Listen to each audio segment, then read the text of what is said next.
안녕하세요. 닥터신의 핫스토리 신승용입니다. 심방세동에도 종류가 있다는 것을 아시나요?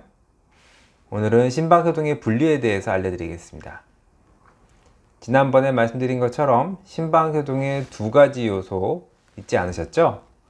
기질과 자극 두 가지가 동시에 만나야만 심방세동이 완성이 됩니다.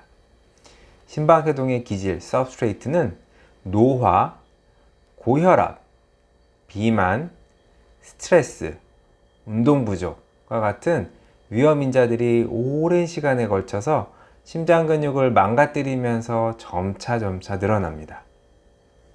자극, 트리거는 일시적인 스트레스, 예를 들면 음주, 과로 이런 것들에 의해서 발생하는데 충분한 기질, 이미 만들어진 충분한 기질에 자극이 가해졌을 때 심방세동이 완성됩니다.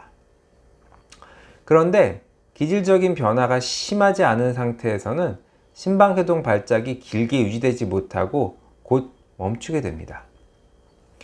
이렇게 병의 초기에는 심방세동의 지속 시간이 몇 초에 불과하기 때문에 이상을 느끼더라도 곧 사라지고 병원에서 검사를 받을 때에는 정상인 것이죠.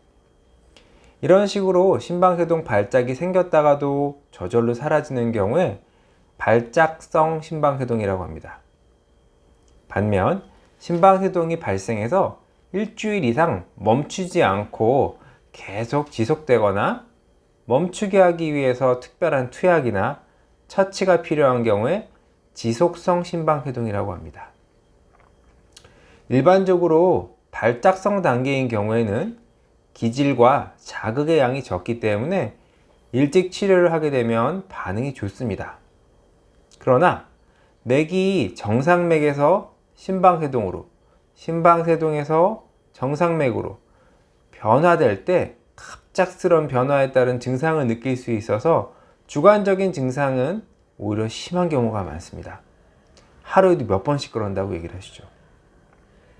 반면 지속성 심방세동인 경우에는 오랜 기간 심방세동 상태로 유지되기 때문에 적응이 이루어진 상태이고 정상맥으로 전환되지 않고 심방세동 상태에 오래 머물러 있었기 때문에 자각 증상이 오히려 없을 경우가 많습니다. 그러다 보니까 환자분들은 증상이 별로 없는 것으로 잘못 판단하시고 본인의 병이 괜찮아졌다라고 생각하는 경우들도 흔히 만날 수 있습니다. 그러나 마치 사우나에 처음 들어가면 숨이 꽉 막히고 힘들지만 몇 분만 지나면 적응이 되어서 불편하지 않듯이 발작성에서 지속성으로 진행하면 한시적이지만 증상이 줄어드는 시기가 옵니다. 그러나 시간이 지나서 병이 진행하게 되면 심부전이나 뇌경색 같은 합병증이 생기게 되기 때문에 증상이 심하지 않더라도 치료해야 하고 그냥 둘 경우에는 위험합니다.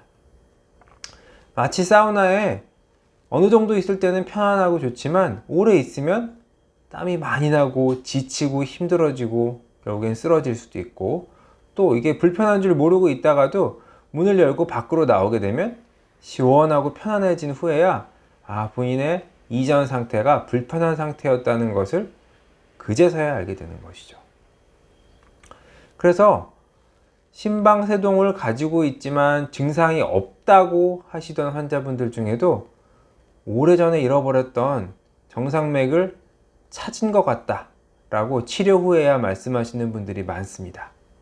자, 오늘은 심방세동의 발작성과 지속성 두 가지 분류가 있다는 것 그리고 각각의 특성에 대해서 설명드렸습니다.